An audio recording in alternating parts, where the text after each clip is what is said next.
નમસ્કાર વિદ્યાર્થી મિત્રો, એક્સલન્સ એકેડમીમાં હું ચેતન પટેલ આપ સર્વનું હાર્દિક સ્વાગત કરું છું। તો વિદ્યાર્થી મિત્રો, ધોરણ 10ની અંદર વિજ્ઞાન વિષયની અંદર આજે આપણે એક અગત્યના પ્રશ્નની ચર્ચા કરવા જઈ રહ્યા છીએ કે જે બોર્ડની અંદર પરીક્ષામાં પૂછાઈ શકવાની શક્યતા રહેલી છે। તો એવું આપણું મનુષ્યનું પાચન તંત્ર કે જે બહુ લાંબુ છે, પણ એને એક વખત સમજશો અને અહીંયા શરૂઆતથી એન્ડ સુધી જોજો અને વસ્તુ જે સમજાવું છું એને સમજવાનો પ્રયત્ન કરજો તો તમને ક્યારેય આ પાચન તંત્ર ભૂલાશે નહીં અને રિયલમાં ખબર પડશે કે ભાઈ ખરેખરમાં પાચન તંત્ર કઈ રીતે કામ કરી રહ્યું છે। આ વસ્તુ એક વખત તમે સમજી જાઓ એટલે એની અંદર તમને કોઈ જ વખત લખવામાં તકલીફ પડશે નહીં। તો સૌ પ્રથમ વિદ્યાર્થી મિત્રો, આ એક્સલન્સ એકેડમી જે ચેનલ છે એને સૌથી પહેલાં તો સબસ્ક્રાઈબ ના કરજો, સબસ્ક્રાઈબ કરજો, વિડીયોને વધારેમાં વધારે લાઇક કરજો અને જો તમને વિડીયો સારો લાગે તો એની અંદર અચૂકથી કોમેન્ટ પણ કરજો અને આ વિડીયો પૂરો થયા પછી તમને પાચન તંત્ર કેવું લાગે છે એની અચૂકથી કોમેન્ટ કરજો। તો વિદ્યાર્થી મિત્રો, મનુષ્યનું પાચન તંત્ર જે આપણા માટે ખૂબ અગત્યની ક્રિયા છે કે મુખમાં ખોરાક ખાઈએ છીએ અને છેક પાચન થઈને ક્યાં સુધી એ ખોરાક જાય છે એના વિશેની આપણે ચર્ચા કરવાની છે। તો વિદ્યાર્થી મિત્રો, સૌ પ્રથમ અહીંયા પાચન તંત્રની વાત કરીએ તો મનુષ્યનું પાચન તંત્ર તો જેની અંદર સૌથી પહેલાં કે આપણે વિવિધ પ્રકારનો ખોરાક ખાઈએ છીએ અને આ વિવિધ પ્રકારનો જે ખોરાક ખાઈએ છીએ એ જેમ જેમ પાચન માર્ગમાં આગળ વધશે એમ એમ ટુકડો નાનો થતો જાય, એટલે નાના નાના કણોમાં રૂપાંતરિત થવાની ક્રિયા છે કે સૌથી પહેલાં મુખમાં ખોરાક ખાઈએ છીએ તો મોટો કણો હોય, દાંત વડે ચવાય તો નાનો થાય, પણ જેમ જેમ આગળ વધશે એમ શું થઈ જશે, એ નાના જ કણો બનશે અને એની અંદર સૌથી પહેલાં કયા કયા અંગો છે એની વિદ્યાર્થી મિત્રો ચર્ચા કરવાની છે। એ આપણા છે પાચન તંત્રના અંગો। તો વિદ્યાર્થી મિત્રો, કે સૌથી પહેલાં આપણું પાચન તંત્ર કંઈક આવા ટાઈપનું હોય છે જે તમે અહીંયા જોઈ શકો છો। હવે કયો ભાગ ક્યાં આવેલો છે એની ચર્ચા કરીએ। એમાં સૌથી પહેલાં આપણે શરૂઆત કરીશું મુખની। તો અહીંયા જે મુખ જોઈ શકો છો કે મુખ તમને અહીંયા કે જેના વડે આપણે ખોરાકની શરૂઆત કરીએ છીએ, એના પછી આવશે અન્નનળી।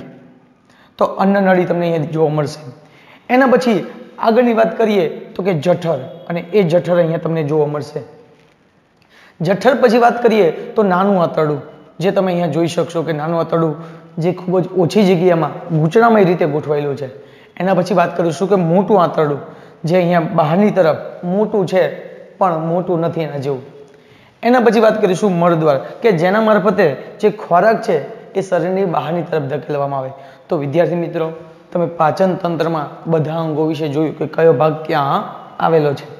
હવે આ બધા ભાગોની આપણે ચર્ચા કરવાની છે અને એમાં શરૂઆત સૌથી પહેલાં કરીશું આપણા મુખથી। તો સૌથી પહેલું પાચન આવશે મુખમાં પાચન, કે ભાઈ મુખમાં ખોરાકનું પાચન કેવી રીતે થાય છે સમજતા જજો, સમજી જશો અને છેક સુધી જોશો એટલે તમને ખબર પડશે કે સાહેબ આની અંદર તો ખરેખર આપણે જે ક્રિયા કરીએ એ જ વસ્તુ લખવાની છે। તો મુખમાં પાચન, તો મુખમાં સૌ પ્રથમ આવશે દાંત, જેની અંદર આપણે જોઈ શકીએ કે ભાઈ દાંત શું કામ કરે છે। જીભ આપણે કહીએ છીએ કે બોલવાનું કામ કરે, બોલવાનું કામ નથી કરતી, એ પાચન ક્રિયામાં પણ અગત્યની ક્રિયા ભજવે છે। તો સૌ પ્રથમ મુખમાં પાચનમાં તો મુખમાં આવેલા જે દાંત છે, તો દાંત વડે જે ખોરાક છે એ ચવાય છે અને એ ખોરાક નાના નાના ટુકડામાં શું કરે છે, એનું રૂપાંતરણ થાય છે। એના પછી વાત કરીએ કે મુખમાં આપણી લાળ ગ્રંથિ આવેલી હોય કે જે અહીંયા તમને જોવા મળે છે લાળ ગ્રંથિ, અને એ લાળ ગ્રંથિમાંથી જે લાળ રસ સ્રવે છે। તો લાળ રસ શું કામ કરે છે, જો ખોરાક જે નાના નાના ટુકડા બને છે એ ખોરાકને પોચો અને ભીનો બને, જેથી એ પાચન ખૂબ સરળતાથી થઈ શકે। એટલે મુખમાં આવેલી લાળ ગ્રંથિ હોય છે અને એ લાળ ગ્રંથિમાંથી લાળ રસનો સ્ત્રાવ થાય છે। કંઈક સારી વસ્તુ, આપણી ફેવરેટ વસ્તુ જો ખાવામાં આવે, ફેવરેટ વસ્તુ આમ જોઈ જઈએ તો મુખમાં પાણી આવી જાય, એનો મતલબ લાળ ગ્રંથિમાંથી લાળ રસ ખ્યાલ આવે છે। તો એ લાળ રસ શું કામ કરે છે, તો ખોરાકને પોચો અને ભીનો બનાવે છે। એના પછી આ લાળ રસની અંદર એમાઇલેસ ઉત્સેચક આવેલો હોય। તો એમાઇલેસ ઉત્સેચક છે એ ખોરાકની અંદર જે સ્ટાર્ચ હોય છે, આપણે ખોરાક ખાઈએમાં સ્ટાર્ચ હોય, પ્રોટીન હોય, ચરબી હોય, તો લાળ રસની અંદર એમાઇલેસ ઉત્સેચક આવેલો છે અને એ એમાઇલેસ ઉત્સેચક જે જટિલ સ્ટાર્ચ હોય, ખોરાકના કણમાં પહેલાં જટિલ અઘરો હોય બહુ, તો એને સૌથી પહેલાં એ સ્ટાર્ચનું શર્કરામાં વિઘટન કરે। તો મુખમાં આવેલો ઉત્સેચક યાદ રાખજો, એમાઇલેસ સ્ટાર્ચનું રૂપાંતર શર્કરામાં કરે છે। અને એના પછી કે મુખમાં આવેલી માંસલ જીભ, તો ખોરાકની ચાવવાની ક્રિયામાં જે માંસલ જીભ શું કામ કરે છે, તો મુખમાંથી લાળ રસ આવે છે અને ખોરાક છે એ બંનેને મિશ્ર કરવાનું કામ આપણી જીભ કરે છે. એટલે અત્યાર સુધી આપણે કોઈ કાર્ય પૂછે કે જીભનું કામ શું, તો કે બોલવાનું. સાહેબ બોલવાનું નથી. અગત્યનું કામ અહીંયા છે કે ખોરાકને લાળ રસ સાથે મિશ્ર કરવાનું કામ કરે છે. તો અગત્યના પોઈન્ટ વિદ્યાર્થી મિત્રો તમે જોયા અને સમજ્યા તો તમને યાદ રહી જાય. દાંત વડે ખોરાક નાના નાના ટુકડામાં રૂપાંતરિત થાય. મુખમાં આવેલી લાળ ગ્રંથિમાંથી લાળ રસનો સ્ત્રાવ થાય છે, જે ખોરાકને પોચો અને ભીનો બનાવે. આ લાળ રસની અંદર એમાઇલેસ ઉત્સેચક આવેલો હોય અને એ એમાઇલેસ ઉત્સેચક જટિલ સ્ટાર્ચ છે એનું શર્કરામાં વિઘટન કરે છે. અને એના પછી કે ખોરાકની ચાવવાની ક્રિયાની અંદર માંસલ જીભ શું કામ કરે છે કે તો ખોરાક અને લાળ રસને એકબીજા સાથે મિશ્ર કરે છે. તો વિદ્યાર્થી મિત્રો મુખમાં પાચન એકદમ સરળ છે. એના પછી આપણે ચર્ચા કરીએ અને એ છે આપણું તરંગવત સંકોચન. વિદ્યાર્થી મિત્રો આ તરંગવત સંકોચન બહુ જાણવું જરૂરી છે. આપણે એને સમજતા નથી. ખોરાક ખાઈએ છીએ પણ ખોરાક અંદર જાય છે તો જવા માટે ખોરાકને કંઈક બળ પૂરું પાડે છે. આપણે કઈ પણ જગ્યાએ શરીરની અંદર ગુરુત્વાકર્ષણ નથી હોતું, ખોરાક ઉપર નીચે જતો રહે એમને ખ્યાલ આવે છે. તો એની અંદર જે પાચન માર્ગમાં જે આપણો માર્ગ છે એના આજુબાજુના ભાગમાં સ્નાયુ આવેલા હોય છે. તો એ તરંગવત સંકોચન કરે છે. તો પાચન માર્ગના અસ્તર એટલે આજુબાજુના ભાગમાં શું આવેલા હોય છે તો કે સ્નાયુ. એ લયબદ્ધ રીતે જેમ તરંગ ગતિ કરે છે એ રીતે આ સ્નાયુ પણ શું કરે છે, લયબદ્ધ સંકોચન કરે. અને એ લયબદ્ધ સંકોચન કરવાને કારણે જે ખોરાક છે એ નીચેની દિશામાં આગળ વધે છે. માત્ર અહીંયા જ નહીં, દરેકે દરેક ભાગમાં આ તરંગવત સંકોચન જોવા મળે. એટલે પાચન માર્ગના અસ્તરમાં આવેલા સ્નાયુઓ એ લયબદ્ધ તરંગવત સંકોચન કરે છે, જેને લીધે ખોરાક નીચેની દિશામાં આગળ વધે છે. હવે આ ક્રિયા બધી જગ્યાએ થાય. એટલે આ તરંગવત સંકોચન પાચન ભાગમાં દરેક ભાગમાં નિયત રીતે થાય, સરખી રીતે કામ કરીએ કે માત્ર મુખમાં જ નહીં, માત્ર જઠરમાં જ નહીં, માત્ર નાના આંતરડામાં જ નહીં, બધા જ ભાગની અંદર સરખી રીતે કામ કરે. એના માટે શબ્દ વાપર્યો છે નિયત રીતે. અને એના પછી કે આ ક્રિયા થાય છે એટલા માટે દરેક ભાગમાં ખોરાક ઉપર યોગ્ય ક્રિયા થઈ શકે છે. એટલે આ હલનચલનથી ખોરાક નિયંત્રિત રીતે પાચન નળીમાંથી પસાર થાય છે અને તેથી દરેક ભાગમાં ખોરાક ઉપર યોગ્ય ક્રિયા થઈ શકે છે. જો આ હલનચલન ન થાય તો શું થાય, તો ખોરાક અહીંયા જાય, કદાચ અહીંયાથી મુખમાંથી જઠરમાં જતો રહે, તો જઠરમાંથી આગળ કઈ રીતે જાય છે, તરંગવત સંકોચનના કારણે. અને એ તરંગવત સંકોચન એ નિયત રીતે થાય છે એટલા માટે જ દરેક ભાગમાં એ એટલા સમયમાં રોકાય છે અને પછી આગળ વધતો રહે છે અને દરેક ભાગમાં એની ક્રિયા થઈ શકે છે. એટલે વિદ્યાર્થી મિત્રો તરંગવત સંકોચન તો પાચન માર્ગના અસ્તરમાં આવેલા સ્નાયુઓ એ લયબદ્ધ તરંગવત સંકોચન કરે છે, જેને કારણે જ ખોરાક નીચેની દિશામાં આગળ વધે છે. આ ક્રિયા છે દરેક ભાગમાં નિયત રીતે થાય છે અને આ હલનચલનથી ખોરાક નિયંત્રિત રીતે પાચન માર્ગથી પસાર પણ થાય છે અને દરેક ભાગમાં ખોરાક ઉપર યોગ્ય ક્રિયા થઈ શકે છે. જો તરંગવત સંકોચન ન થાય તો કદાચ કોઈ જગ્યાએ ખોરાકનો ભરાવો થઈ જાય તો આપણે ખોરાક આગળ જાય નહીં. એટલા માટે તરંગવત સંકોચન જરૂરી છે. અગત્યનો પોઈન્ટ છે વિદ્યાર્થી મિત્રો અને આ સમજવો બહુ જરૂરી છે. એના પછી આપણે ચર્ચા કરીએ કે તરંગવત સંકોચન કરીને ખોરાક આગળ જશે તો આગળ જશે ક્યાં, તો કે સાહેબ જઠરમાં જાય. ક્યાં જશે અહીંયા, તો જઠરમાં પાચન આપણે સમજવાનું છે. અહીંયા એની આકૃતિ તમે જોઈ શકો કે ભાઈ જઠર કઈ રીતે કામ કરે છે. હવે એની અંદર ખોરાક કઈ રીતે જાય છે એની અંદર સૌથી પહેલા તો જે જઠર છે, જઠરની જે દિવાલ છે એની અંદર જઠર ગ્રંથિ આવેલી હોય અને આ જઠર ગ્રંથિ છે એ 3 પ્રકારના સ્ત્રાવ કરે. એમાં હાઇડ્રોક્લોરિક એસિડ જે આપણે અહીંયા વાપરીએ છીએ કે રસાયણ વિજ્ઞાનમાં, તો આપણા જઠરમાં હાઇડ્રોક્લોરિક એસિડ બને અને ઘણી વખત વધુ માત્રામાં બને છે એટલે આપણને એસિડિટી થાય છે. અહીંયા તો એ ક્યાં સ્ત્રાવે છે, તો જઠરની દિવાલમાં જઠર ગ્રંથિ આવેલી હોય છે અને એમાંથી એક તો સૌથી પહેલા હાઇડ્રોક્લોરિક એસિડનો સ્ત્રાવ થાય છે. ખોરાકમાં પ્રોટીન હોય અને એ પ્રોટીનનું પાચન કરતો ઉત્સેચક પેપ્સિન, યાદ રાખજો, પ્રોટીનનું પાચન કરતો ઉત્સેચક પેપ્સિન પણ એ દિવાલમાંથી સ્ત્રાવે. અને એ સિવાય ત્રીજું છે શ્લેષ્મા એક પ્રકારનું આવરણ છે કે જે જઠરની દિવાલમાંથી તમને જોવા મળે. તો જઠરની દિવાલમાંથી સ્ત્રાવતા 3 પ્રકારના અંતઃસ્ત્રાવો, હાઇડ્રોક્લોરિક એસિડ, બીજું પેપ્સિન અને ત્રીજું શ્લેષ્મા. તો આ ત્રણેય રસને મિશ્રણને જઠર રસ કહેવામાં આવે. જઠરમાંથી સ્ત્રાવે છે એટલે આ ત્રણેય રસોના મિશ્રણને જઠર રસ તરીકે ઓળખવામાં આવે છે. હવે એમાં કાર્ય જોઈએ. સૌથી પહેલા અહીંયા કે જઠરની સ્નાયુમય દિવાલ શું કામ કરે છે, તો કે આ ત્રણેય રસો છે એમાંથી તો સ્ત્રવે છે અને એ સિવાય ઉપરથી ખોરાક નીચે આવે છે. તો એ ખોરાક અને જઠર રસને એકબીજા સાથે મિશ્ર કરવાનું કામ છે એ જઠરની સ્નાયુમય દિવાલ કરે છે અને જેને કારણે એ રસ અને ખોરાક બંને મિશ્ર થાય છે. તો અહીંયા સૌથી પહેલા જઠરની દિવાલમાં જઠર ગ્રંથિ આવેલી હોય. આ જઠર ગ્રંથિમાંથી હાઇડ્રોક્લોરિક એસિડ, પેપ્સિન અને શ્લેષ્મનો સ્ત્રાવ થાય છે અને આ ત્રણેય રસોના મિશ્રણને જઠર રસ કહેવામાં આવે છે. જઠરની સ્નાયુમય દિવાલ એ ખોરાકને જઠર રસ સાથે શું કરે છે? મિશ્ર કરવાનું કામ. હવે સૌ પ્રથમ કરીએ જોઈશું હાઇડ્રોક્લોરિક એસિડ. તો હાઇડ્રોક્લોરિક એસિડ શું કામ કરે? તો કે જઠરમાં એસિડિક માધ્યમ તૈયાર કરે અને એસિડિક માધ્યમ તૈયાર થાય તો બીજો ઉત્સર્જક પેપ્સિન હતો તો જ કાર્ય કરી શકે. જો એસિડિક માધ્યમ ન બને તો ખોરાકમાં રહેલા પ્રોટીનનું પાચન થઈ શકતું નથી. એટલે સૌથી પહેલા હાઇડ્રોક્લોરિક એસિડ એ જઠરમાં એસિડિક માધ્યમ તૈયાર કરે જેથી પેપ્સિન ઉત્સેચકની પ્રક્રિયામાં શું કરે છે? મદદ કરે છે. એસિડિક બને તો જ પેપ્સિન કામ કરી શકે. એટલે HCl નું પહેલું કાર્ય એસિડિક માધ્યમ તૈયાર કરવું અને જેથી પેપ્સિન ઉત્સેચકની પ્રક્રિયામાં શું કરે છે? મદદ કરે છે. એના પછી બીજું કે શ્લેષ્મ, કે બીજી વાત કરી હતી HCl, પેપ્સિન અને શ્લેષ્મ. તો કે જ્યારે આપણા જઠરની અંદર સામાન્ય પરિસ્થિતિ હોય, તમે દરરોજનું સામાન્ય વસ્તુ ખાઓ છો, તૈલી પદાર્થ એટલા બધા ખાતા નથી, તો તમારા જઠરમાં સામાન્ય પરિસ્થિતિ હોય તો એવા સમયે જે HCl છે અને પ્રોટીનનું પાચન કરતો ઉત્સેચક પેપ્સિન છે આ બંનેથી રક્ષણ આપતું જો સ્તર હોય તો શ્લેષ્મ છે. પણ કેવી પરિસ્થિતિમાં? સામાન્ય પરિસ્થિતિ હોવી જોઈએ. પરંતુ તમે કોઈ વખત સરસ મજાનું બહુ ઘણું બધું ખાઈ લીધું હોય, તૈલી પદાર્થ ખાઈ લીધા હોય તો એવા સમયે જઠરમાં તમારી સામાન્ય પરિસ્થિતિ હોતી નથી. ત્યારે હાઇડ્રોક્લોરિક એસિડ વધુ માત્રામાં સ્ત્રવે છે ત્યારે એ શ્લેષ્મ સ્તર રક્ષણ કરતું નથી. એટલે સામાન્ય પરિસ્થિતિમાં જે શ્લેષ્મ છે એ જઠરની આંતરિક જે દિવાલ છે એટલે કે અસ્તરને છે એ એસિડ અને પેપ્સિન સામે શું આપે છે? રક્ષણ આપે છે.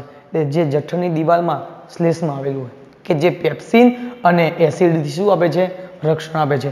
તો વિદ્યાર્થી મિત્રો અહીંયા જોયું આપણે. અને ખોરાક એ જઠરમાંથી પાચન થઈ જાય, આ બધી ક્રિયા થઈ જાય પછી નાના આંતરડામાં જાય અને નાના આંતરડામાં જાય છે ત્યારે એ ખોરાક નિયંત્રિત, આપણે કેમ ઘરમાં પાણી તો પાણી જે વાલ છે એના દ્વારા નિયંત્રિત હોય, જ્યારે ચાલુ કરી ત્યારે પાણી આવે, બંધ કરી દીધું ત્યારે બંધ થઈ જાય. તો એવી રીતે જઠરમાંથી ખોરાક જ્યારે નાના આંતરડામાં પ્રવેશે છે ત્યારે એમાં મુદ્રિકા સ્નાયુ પેશી આવેલી હોય જેને નિજઠર વાલ તરીકે ઓળખવામાં આવે, એના દ્વારા નિયંત્રિત હોય છે. તો વિદ્યાર્થી મિત્રો જઠરમાં પાચન જોયું કે સૌથી પહેલા જઠરની દિવાલમાં જઠર ગ્રંથિ આવેલી હોય. આ જઠર ગ્રંથિમાંથી હાઇડ્રોક્લોરિક એસિડ, પેપ્સિન અને શ્લેષ્મનો સ્ત્રાવ થાય છે. આ ત્રણેય રસોના મિશ્રણને જઠર રસ કહેવામાં આવે છે. જઠર રસ અને ખોરાકને મિશ્ર કરવાનું કામ જઠરની સ્નાયુમય દિવાલ કરે છે. અને એના પછી આપણે કામ જોયું હાઇડ્રોક્લોરિક એસિડ. તો જઠરમાં એસિડિક માધ્યમ તૈયાર કરે તો જ પેપ્સિન જે છે ઉત્સેચકની પ્રક્રિયામાં મદદરૂપ થાય. એના પછી સામાન્ય પરિસ્થિતિ હોય ત્યારે શ્લેષ્મ સ્તર એ હાઇડ્રોક્લોરિક એસિડ અને પેપ્સિન સામે શું આપે છે? રક્ષણ આપે છે. અને નાના આંતરડાનો જે ખોરાક, જઠરમાંથી ખોરાક નાના આંતરડામાં જાય છે ત્યારે તે મુદ્રિકા સ્નાયુ પેશી અથવા તો નિજઠર વાલ દ્વારા શું હોય છે? નિયંત્રિત હોય છે.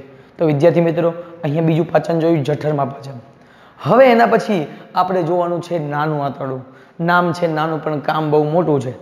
તો નાનું આંતરડું જે છે એ પાચન માર્ગનું સૌથી લાંબામાં લાંબુ અને ગૂંચળામય અંગ છે. આશરે એની લંબાઈ 7.5 મીટર છે. એટલે વિચારી શકો ઘણું બધું લાંબુ હોય છે અને ખૂબ ઓછી જગ્યામાં અંદર રહેલું છે. એટલે નાનું આંતરડું લાંબામાં લાંબુ કેમ કીધું? લાંબામાં લાંબુ છે પણ ઓછી જગ્યામાં ગોઠવાયેલું છે એટલે નામ એનું નાનું આપેલું છે. ખ્યાલ આવશે? તો નાનું આંતરડું પાચન માર્ગનું સૌથી લાંબામાં લાંબુ અને ગૂંચળામય અંગ છે અને જે ખૂબ જ ઓછી જગ્યામાં વ્યવસ્થિત રીતે ગોઠવેલું. ઓછી જગ્યામાં ગોઠવાયેલું છે એટલે નાનું કીધું છે, બાકી નાનું છે નહીં, બહુ મોટું છે, 7.5 મીટરનું. હવે એની અંદર નાના આંતરડામાં મુખ્ય કાર્ય શું થાય? તો કે ખોરાકમાં રહેલો કાર્બોદિત હોય, પ્રોટીન હોય અને ચરબી, આ ત્રણેયનું જો સંપૂર્ણ પાચન કરતું હોય તો નાનું આંતરડું એટલે પૂર્ણ પાચન કરવા માટેનું અંગ છે એ નાનું આંતરડું. જો અંશત પાચન આવ્યું હતું, કાર્બોદિત એટલે સ્ટાર્ચ મુખમાં થયું હતું પણ અંશત થાય. પછી પ્રોટીનનું પાચન કરતો ઉત્સેચક પેપ્સિન આવ્યો હતો જઠરમાં, પણ ત્યાં અંશ થાય. પણ સંપૂર્ણ પૂછે તો ક્યાં આવશે? નાનું આંતરડું. એટલે કાર્બોદિત, પ્રોટીન અને ચરબીના પાચન માટેનું સંપૂર્ણ પાચન જે છે એ નાના આંતરડામાં જોવા મળે છે. હવે એની અંદર સૌથી પહેલા કે જઠરમાંથી એસિડિક ખોરાક એ સૌથી પહેલા ક્યાં પ્રવેશે છે? નાના આંતરડામાં છે. આ નાના આંતરડામાં પ્રવેશે છે ત્યારે એ કેટલાક પ્રકારના રસ મેળવે છે. ધ્યાન રાખજો, આ રસો વિશે અગત્યની માહિતી છે કે જ્યારે જઠરમાંથી ખોરાક નાના આંતરડામાં આવે છે, ડાયરેક્ટ નથી આવી જતો, ત્યારે વચમાં એ નાનું આંતરડું છે એ યકૃતમાંથી પિત્ત રસ મેળવે. યકૃતમાં પિત્તાશય આવેલું હોય અને એ પિત્તાશયમાંથી પિત્ત રસ લઈને આવે. એ સિવાય સ્વાદુપિંડ જે આપણા રુધિરની અંદર શર્કરાનું નિયંત્રણ કરે છે, સ્વાદુરસ, તો સ્વાદુપિંડમાંથી સ્વાદુરસ મેળવે છે.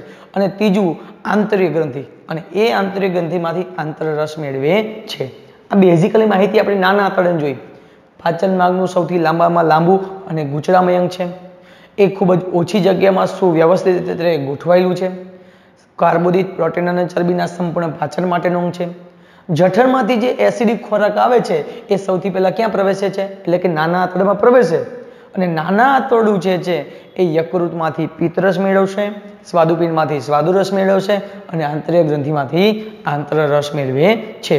અને હવે આ ત્રણ રસો આપણા માટે અગત્યના છે, એટલે આ ત્રણેય રસો વિશેનું કાર્ય જોવાનું છે.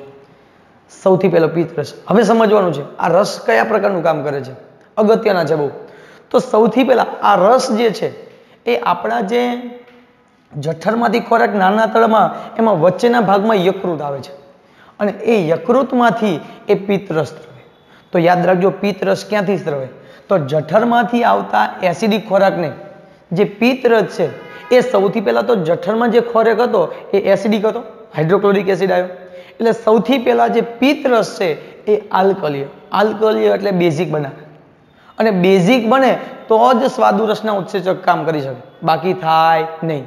એટલે પિત્તરસનું સૌથી પહેલું કાર્ય છે કે જઠરમાંથી આવતો એસિડિક ખોરાક એ કેવો બનાવે? પિત્તરસ આલ્કલીય. આલ્કલીય એટલે બેઝિક, અને બેઝિક બને તો જ સ્વાદુરસના ઉત્સેચક કાર્ય કરે. જો બેઝિક ન બને, જેમ કે જઠરમાં આવતો ખોરાક પહેલા એસિડિક બને તો જે પેપ્સિન કામ કરતું હતું, એની જેમ જઠરમાંથી ખોરાક એસિડિક છે એ સૌથી પહેલા બેઝિક બને તો જ સ્વાદુરસના ઉત્સેચકો કામ કરી શકે, બાકી કામ થાય નહીં. એટલે પિત્તરસનું પહેલું કાર્ય. તો પિત્તરસ સૌથી પહેલા સ્ત્રવે ક્યાંથી? તો યકૃતના પિત્તાશયમાંથી પિત્તરસ સ્ત્રવે, અને એ પિત્તરસ એ જઠરમાંથી આવતા એસિડિક ખોરાકને પિત્ત જે છે એ આલ્કલીય. આલ્કલીય એટલે બેઝિક બનાવે, અને બેઝિક બને છે એટલા માટે સ્વાદુરસના ઉત્સેચકો શું કરી શકે છે? કાર્ય કરી શકે છે. એના પછી બીજું કાર્ય છે કે પિત્તરસની અંદર પિત્ત ક્ષારો આવેલા હોય. પિત્તરસ જે સ્ત્રવે છે એની અંદર પિત્ત ક્ષારો. હવે જઠરમાંથી જે ખોરાક આવે છે એ ખોરાકની અંદર કાર્બોદિત હોય, પ્રોટીન હોય, ચરબી હોય. કેમ? હજી સંપૂર્ણ પાચન થયું નથી. એટલે ચરબીના જે ગોલકો છે બહુ મોટા હોય, અને મોટા ગોલકો હોય છે એ ગોલકોને નાનું બનાવવાનું કામ જે છે એ પિત્ત ક્ષારો કરે છે. જો એ મોટા ગોળા છે આગળ જાય તો પાચન થવામાં વાર લાગે.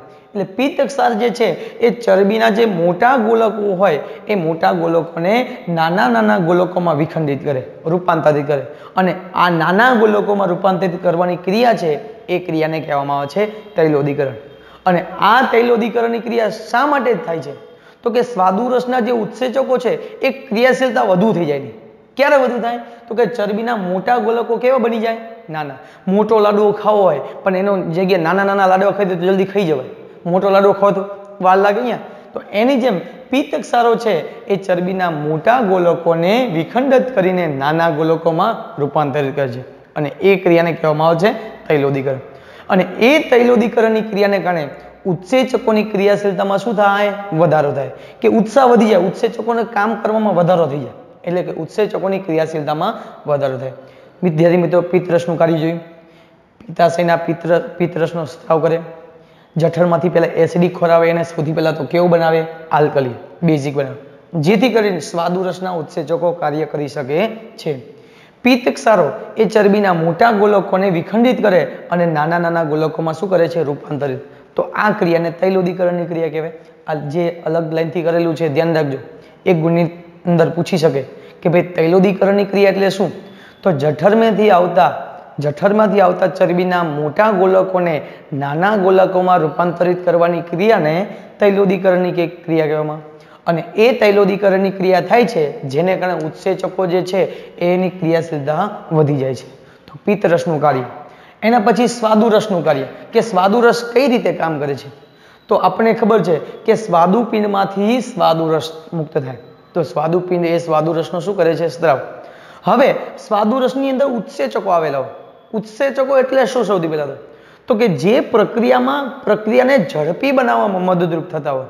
ખ્યાલ આવે છે? તો ઝડપી ક્યારે બને? તો મોટી વસ્તુ નાની બને તો કાર્બોદિત ખોરાક મોટો છે, પ્રોટીન મોટો છે, ચરબી મોટો છે, તો એ બધાનું રૂપાંતરિત કરવા માટેના ઉત્સેચકો સ્વાદુરસમાં આવેલા હોય. તો સ્વાદુપિંડમાંથી સ્વાદુરસનો સ્ત્રાવ થાય છે. હવે સ્વાદુરસની અંદર સ્વાદુરસમાં કયા ઉત્સેચકો આવેલા હોય છે? સ્વાદુરસની અંદર પ્રોટીન જે છે, ખોરાકમાં પ્રોટીન રહેલું હોય તો પ્રોટીનના પાચન માટે ટ્રિપ્સિન ઉત્સેચક આવેલું. ધ્યાન રાખજો, જઠરમાં પૂછે તો પ્રોટીનના પાચન માટે પેપ્સિન, અહીંયા પૂછે તો ટ્રિપ્સિન. ચલો એના પછી વાત કરીએ તો કાર્બોદિતના પાચન માટે એમાઇલેઝ, જે આપણે મુખમાં સ્ટાર્ચ એ કાર્બોદિત, એના માટે એમાઇલેઝ હતો. અહીંયા પણ કાર્બોદિતના પાચન માટે એમાઇલેઝ, અને એના સિવાય ચરબીના પાચન માટે લાઇપેઝ ઉત્સેચકો આ સ્વાદુરસમાં આવેલા હોય છે. તો આને યાદ રાખવા માટે ટ્રીક કે ભાઈ ઘણી વખત આ ઉત્સેચકો આડાવડા થઈ જતો હોય તો બધાને એક એક શબ્દ યાદ રાખવાનો. તો કાએચલા પોટ્રી. તો કા એટલે કાર્બોદિત, એ એટલે એમાઇલેઝ, ચ એટલે ચરબી, લા એટલે લાઇપેઝ, ઓ એટલે પ્રોટીન અને ટ્રી એટલે ટ્રિપ્સિન. તો સાઉથની ભાષામાં કાએચલા પોટ્રી આવું યાદ રાખી લેવાનું, જેથી આપણને ઉત્સેચકો યાદ રહી જાય. તો કાર્બોદિત માટે એમાઇલેઝ, ચરબી માટે લાઇપેઝ અને પ્રોટીન માટે ટ્રિપ્સિન ઉત્સેચકો આવેલા હોય છે. હવે એના પછી આપણે જે વાત કરવાની છે એ આંતરગ્રંથિ, કે જે નાના આંતરડાની દિવાલમાં. તો આંતરગ્રંથિનું કાર્ય, આંતરરસનું કાર્ય, તો નાના આંતરડાની દિવાલમાં આ આંતરિય ગ્રંથિ આવેલી હોય અને એ આંતરિય ગ્રંથિમાંથી આંતરરસ મુક્ત થાય છે. તો આંતરરસ કાર્ય શું કરે? તો ખોરાકમાં રહેલા જે કાર્બોદિત હતા, પ્રોટીન હતા અને ચરબી હતું એનું રૂપાંતરણ કરે. ભાઈ ધ્યાન રાખજો, સ્વાદુરસમાં શું થતું હતું? ઉત્સેચક આવેલા હતા અને અહીંયા કાર્બોદિતનું રૂપાંતર. તો આંતરરસમાં આવેલા ઉત્સેચકો તો પ્રોટીનનું એમિનો એસિડ બનાવે. ખોરાકમાં જે પ્રોટીન એમાં રૂપાંતર શેમાં થઈ જાય? Amino acid.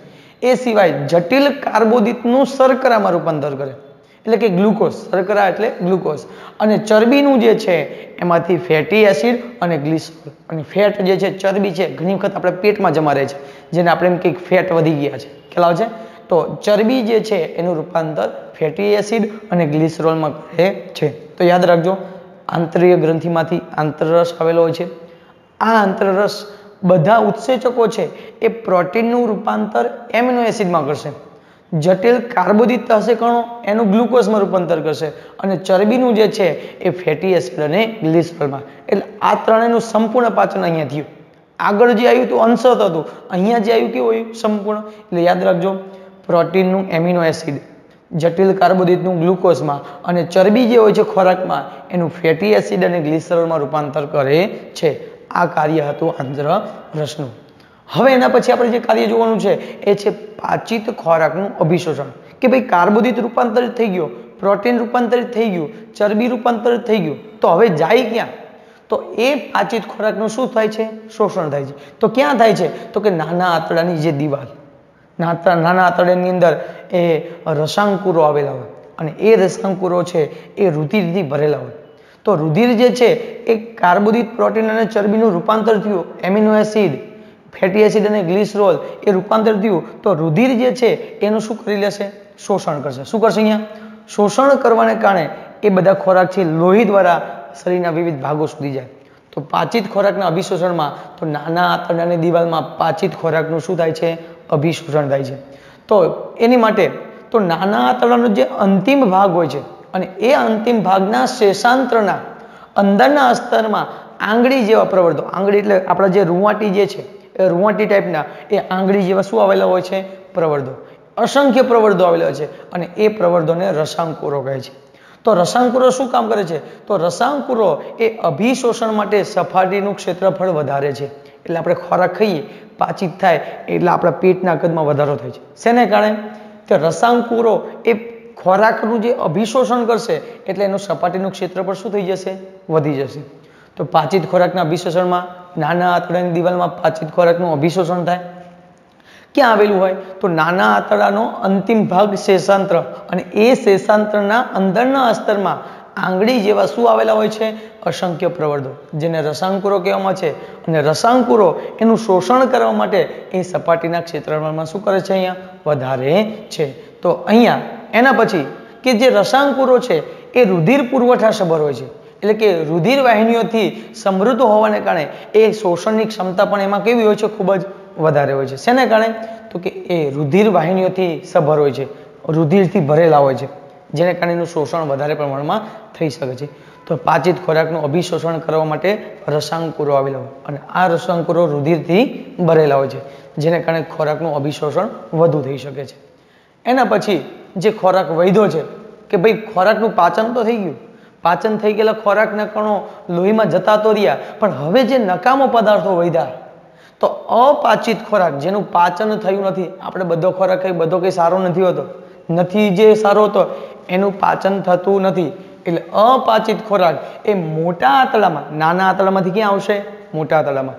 હવે મોટા આંતરડામાં પણ અહીંયા રસાંકુરો આવેલા હોય, અને એ રસાંકુરો દ્વારા એ અપાચિત ખોરાકમાં પાણી હોય અને ઘન કચરો પણ હોય. તો જે પાણી જે છે તો રસાંકુરો એ પાણીનું અભિશોષણ કરશે, અને જે ઘન કચરો છે આગળ જશે, અને આગળ એ મળદ્વાર હશે, કે જે મળદ્વાર મારફતે એ જે અપાચિત ખોરાક છે એને શરીરની બહાર તરફ મોકલવામાં આવે છે. પાચિત ખોરાક તો નાના આંતરડામાં શોષણ પામી ગયો, નકામો કચરો એ મોટા આંતરડામાં આવે, અને એમાં રસાંકુરો છે એ શું કરશે? અપાચિત ખોરાકમાંથી પાણીનું શોષણ કરશે, અને એ જે બાકી રહેલા પદાર્થો એ મળદ્વાર મારફતે શરીરની બહારની તરફ ત્યાગ કરવામાં આવે. પણ એનું પણ નિયંત્રણ હોય. ધ્યાન રાખજો કે આ ઉત્સર્ગ દ્રવ્યને બહાર ફેંકવાની ક્રિયાનું નિયંત્રણ એ મળદ્વારના મુદ્રિકા સ્નાયુ પેશી દ્વારા થાય છે. ધ્યાન રાખજો, યાદ રાખજો કે બહાર ફેંકવા માટે એ નિયંત્રિત હોય એ મુદ્રિકા સ્નાયુ પેશી દ્વારા.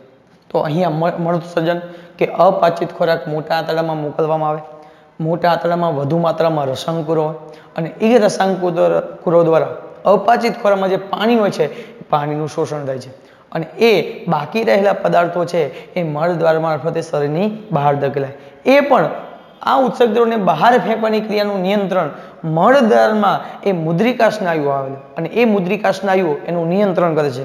જ્યારે ઈચ્છિત કરે છે ત્યારે એને બહાર જવા દે છે. તો વિદ્યાર્થી મિત્રો, મુખમાં ખોરાક ખાવાની શરૂઆત કરી હતી, અને એ ખોરાકને બહાર ત્યજવાની ક્રિયા સુધી આપણે એની પ્રોસેસ જોઈ. ખરેખરમાં આપણા જીવન માટે બહુ અગત્યની ક્રિયા છે, અને આ જ ક્રિયા આપણે જાણતા હોવા જોઈએ. તો વિદ્યાર્થી મિત્રો, અંત સુધી જો તમે વિડીયો જોયો હશે તો પૂરેપૂરી ખબર પડી છે કે ખોરાકનો કણ મુખમાં આવે છે, અને જે અપાચિત ખોરાક બહાર નીકળે છે ત્યાં સુધી આપણા શરીરમાં કેવા પ્રકારની પ્રોસેસ થાય છે. જો વિદ્યાર્થી મિત્રો તમને આ વિડીયો જો બહુ જ ગમ્યો હોય તો અચૂકથી આના વિશે કોમેન્ટ કરજો. આ એક્સલન્સ એકેડમીને જે ચેનલ છે એને સૌથી પહેલાં તો સબસ્ક્રાઈબ કરવાનું ભૂલતા નહીં, અને વિડીયોને લાઇક કરો, અને વધુમાં વધુ લોકો સુધી શેર કરજો, જેથી દરેક વિદ્યાર્થીને એનો લાભ મળી શકે. તો નેક્સ્ટ બીજા વિડીયોમાં આપણે નવા ટોપિક સાથે મળીશું. Thank you, by.